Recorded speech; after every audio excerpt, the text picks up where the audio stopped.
Alright, this is Belfast, Northern Ireland, and this is going to be one of the most difficult videos to record because for the past 2 hours it has just been a downpour of rain, and everything you see, it's a bit dried up now, but it was soaking wet pretty recently. There's 4 sites I want to see. There's a Tim Hortons worth checking out, a World War I battleship, a Titanic museum, and something related to the Travelogues. So I think we're gonna go walk around, try not to get too wet, and make the most of our next 5 to 6 hours. And keep in mind, I don't own a waterproof camera, so let's see how waterproof this one is.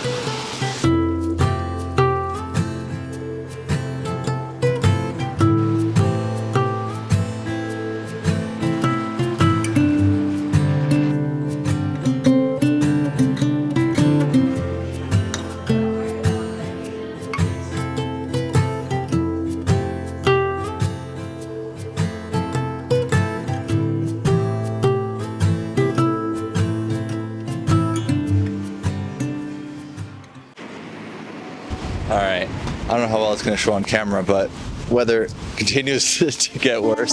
So I'm trying to do the best I can with the 5 or 6 hours that we have. We've already lost a couple hours just from there being a torrential downpour, and I got to chill in a nice little cafe called Ruby's Cafe. So if you find yourself in Belfast, you can check out Ruby's Cafe, it's pretty good.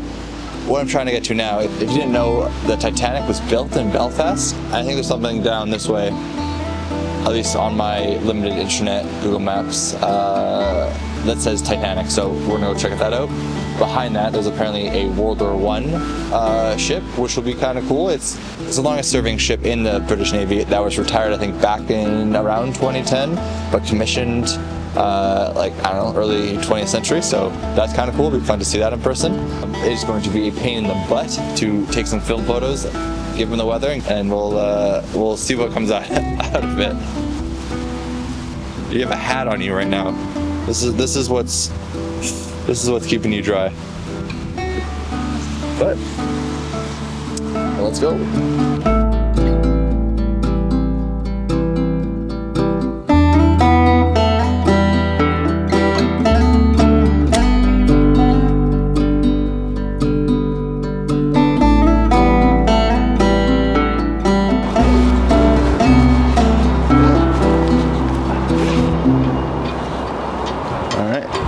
You're not stolen yet. That's good. I just kind of like the colors of these boats. Picture's not the best, but I like the colors. Oh, please don't blow away. Oh, that was it for the color film. Time for some expired black and white. You know, the worst part about this weather isn't the like the cold or the anxiety about the cameras getting moisture in them. It's just your feet getting wet, because when you're traveling with one backpack, you only really got one pair of shoes. So I'm locked into these shoes for the next like week and a half, 2 weeks. So I really got to do my best to dry them out tonight, because they're just soaked through right now. This is actually going to be incredibly hard to work with, because not only is it a 100 ISO, but it's an expired 100 ISO, which means I have to shoot at like 25, 50 ISO. It's 2 decades old, so that's gonna be a struggle, but struggles are fun sometimes. Okay, we got ourselves mini Titanic and a failed Titanic, I guess. Draft one did not go well. This whole complex is pretty cool though.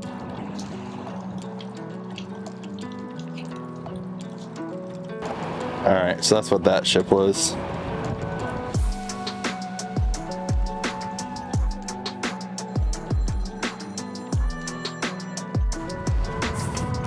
Alright, we're working our way to the shipyards. I don't know where they are. I think they're somewhere over here.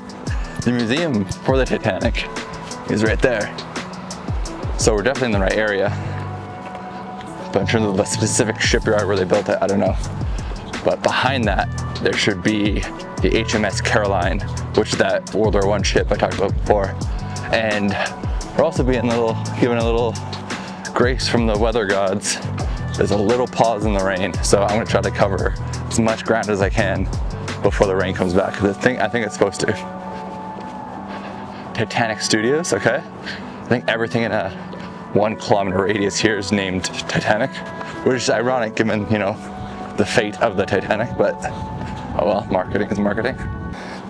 You know, I'm getting the impression these like lines on the ground are an outline of the Titanic itself, given the size and given there's some lifeboats.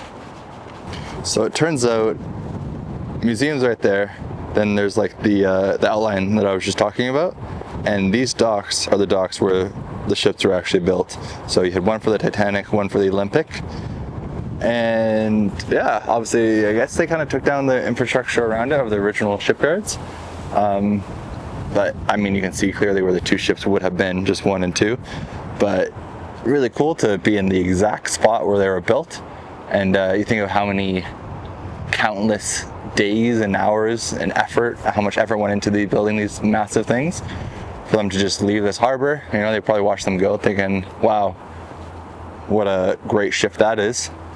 Expecting it to survive for years of service, and then, yeah, survive 4 days. I guess 4 days after departure, not 4 days in total, but cool to see in person after seeing so many pictures and documentaries and the movie. All right, it is right there. So this is a World War I ship and is the sole survivor of the Battle of Jutland, greatest naval battle in history.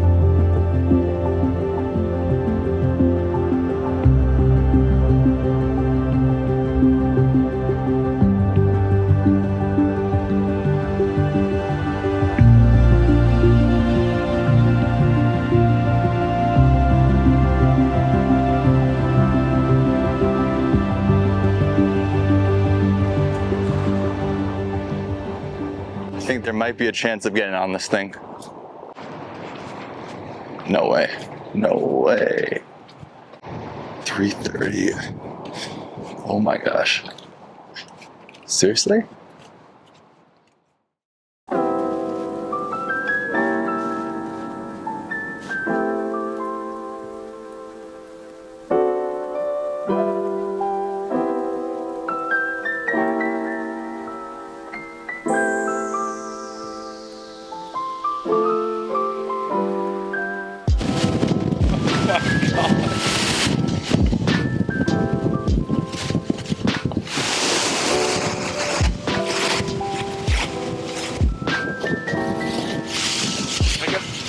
Walk forward. I don't think I've ever been outside in such windy conditions.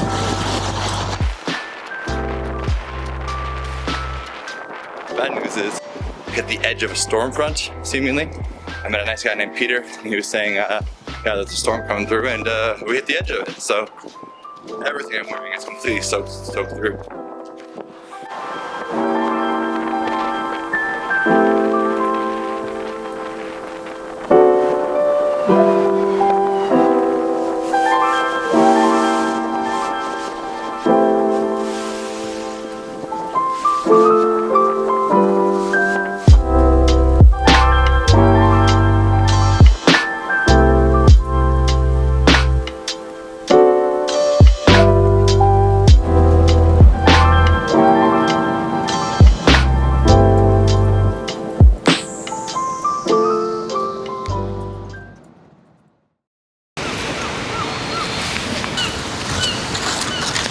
So I'm going to give you a bit of a debrief on what went down after I got back to the Belfast train station. A little bit of context is I had an interview for a job back in Vancouver at 10 p.m. Dublin time. I already had my, it was just a video call, so I had the location I wanted to call from worked out, made sure the Wi-Fi was good. I was all set to call from this hotel lobby because the hostel Wi-Fi was really bad. Call from this hotel lobby at 10 p.m. I was gonna go and buy decaf coffee from their bar because they lock the doors at 10 p.m. so you have to get in, buy something before the 10. Everything was, long story short, everything was set for me to be back in Dublin at 10 p.m. to make this interview. I originally had a 7 p.m. train that would have returned me to Dublin at 9:13 p.m.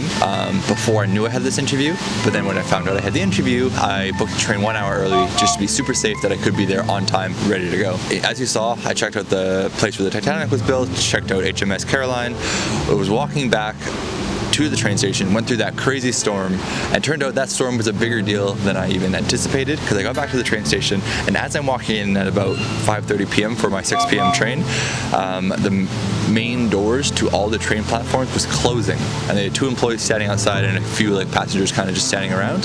And then I went over and asked, what's going on? Why are you guys closing the doors? And then that storm had knocked out all the trains going from, I guess, just north to south. The storm had put debris on the tracks, and for some unknown amount of time, they had to shut down the trains, which is a little stressful, but you have to adapt and overcome. So I went over at the departure board, and they had a train departure and they had bus departures. So there's a bus leaving at 6 p.m. and a bus leaving at 7 p.m. I went to the ticket office. I said, hey, can I buy a ticket for the 6 p.m. bus? They said, no, it's already sold out. I was like, okay, can I buy a ticket for the 7 p.m. bus? And they said, no, we don't sell the 7 p.m. bus until the 6 p.m. bus had already departed.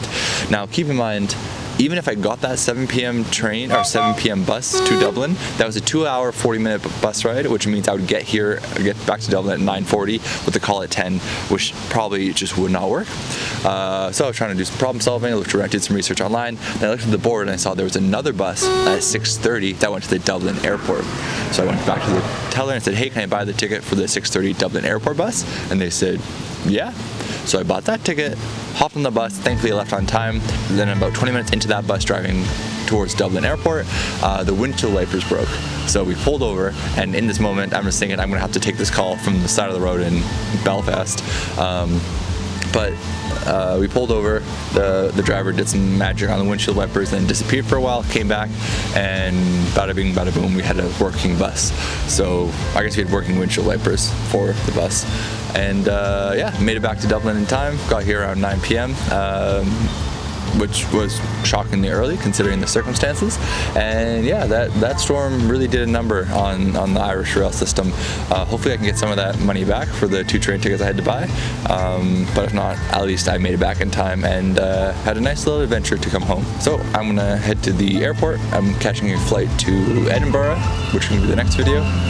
And I hope you enjoyed Belfast, and I'll see you next time. Thanks for watching.